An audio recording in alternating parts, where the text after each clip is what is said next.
So motion நீ டைட்டாக போன பிறகு தான் உனக்கு வலி வந்துச்சு. ஆமாம் சார். கரெக்டா? ஸோ இது வந்து ஆசனவாய் வெடிப்பு, அதாவது ஆனல் ஃபிஷர்னு சொல்லுவோம். இது வெடிப்பா? ஐயோ பாத்திரம் வெடிச்சிரு போதா. இது அந்த வெடிப்பு இல்லை, கிளியறதுப்பா.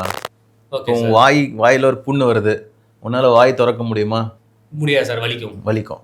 அதே மாதிரி தான் ஆசன வாயில் அந்த வெடிப்பு ஏற்பட்டும் போது ஆசன வாய் விரிஞ்சி மலம் வர்றதுக்கு கஷ்டப்படுது, அங்கே வலி வருது. புரியுதா? அங்கே வந்து சிவியர் பெயின், அதாவது நம்ம மூளைக்கும் ஆசன வாய்க்குமே கனெக்ஷன் இருக்குது. அதனால தான் உனக்கு வந்து அந்த வலி ரொம்ப ஜாஸ்தியாக தெரியுது. அண்ட் ரத்தம் வந்ததுக்கு காரணமாக எங்கே கட் பண்ணாலுமே கிழிஞ்சாலுமே ரத்தம் வரதான் செய்யும். அந்த மாதிரி தான் ரத்தம் வந்திருக்கு. ஸோ இது வந்ததுக்கான முக்கியமான மெயின் காரணம் நீ போன டைட்டான மோஷன் தான். புரியுதா? புரியுது சார். இதுக்கு குணப்படுத்த முடியுமா? கண்டிப்பாக குணப்படுத்தலாம். இது முதல் முறை தான் வந்திருக்கு உனக்கு. ஆமாம் சார். ஓகே, முதல் முறை வந்ததுன்னா பிரச்சனை கிடையாது.